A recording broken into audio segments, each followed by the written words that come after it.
My report is all about customer satisfaction, retention, and loyalty. In a total quality setting, customers and suppliers exist inside and outside the organization. Any employee whose work precedes that of another employee is a supplier for that employee. Correspondingly, any employee whose work follows that of another employee and is dependent on it in some way is a customer. For example, say employee A attaches several components to a printed circuit board and then hands the board to employee B to connect the components. In this relationship, employee A is a supplier for employee B, and employee B is a customer of employee A. Employee B cannot do her job correctly unless employee A has done his correctly. The quality of employee A's work affects that of employee B. This concept of dependency is a critical in the supplier-customer relationship. A customer, whether internal or external, depends on suppliers to provide quality work and produce quality products.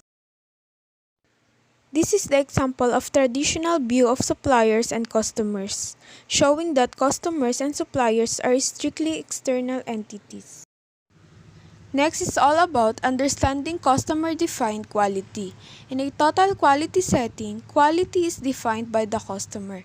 When quality is defined by the customer, the following factors apply. First, the customer must be the organization's top priority because the organization's survival depends on the customer. Reliable customers are the most important customers because a reliable customer is one who buys repeatedly from the same organization. Customers who are satisfied with the quality of their purchases from an organization become reliable customers. Therefore, customer satisfaction is essential. Customer satisfaction is ensured by producing high-quality products. It must be renewed with every new purchase. This cannot be accomplished if quality, even though it is high, is static. Satisfaction implies continual improvement. Continual improvement is the only way to keep customers satisfied and loyal.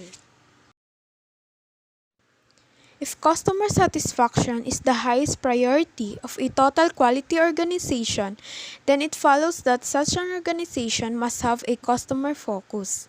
The key to establishing a customer focus is putting employees in touch with customers and empowering those employees to act as necessary to satisfy the customers. There are a number of ways to put employees in touch with customers. Actual contact may be in person, by telephone, or through reviewing customer-provided data. Next is all about identifying external customer needs. These are the 6-step strategy for identifying customer needs that is described in the following subsections. First is speculate about results. Before gathering information about customer needs, it is a good idea to spend some time speculating about what might be learned.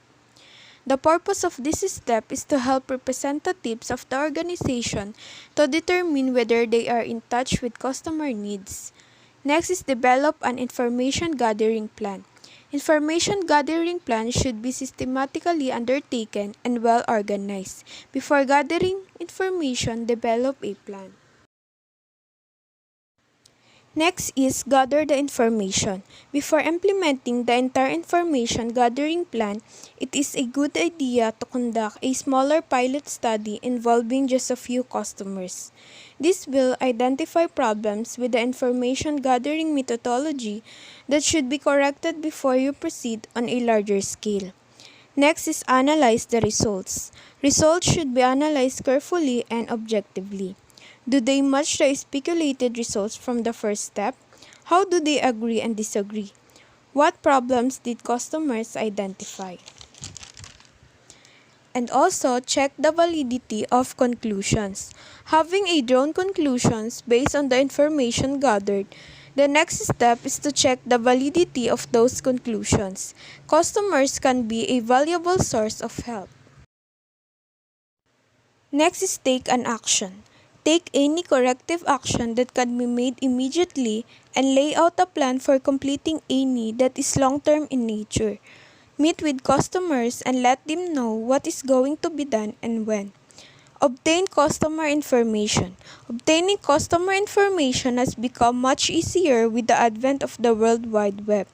Most businesses now have extensive websites containing volumes of information about themselves. This information can be obtained by going online and accessing the website of the company in question. And last, identifying internal customer needs. Identifying the needs of internal customers is a matter of ensuring that employees who depend on one another as individuals, as well as departments that depend on each other as units, communicate their needs to one another continually.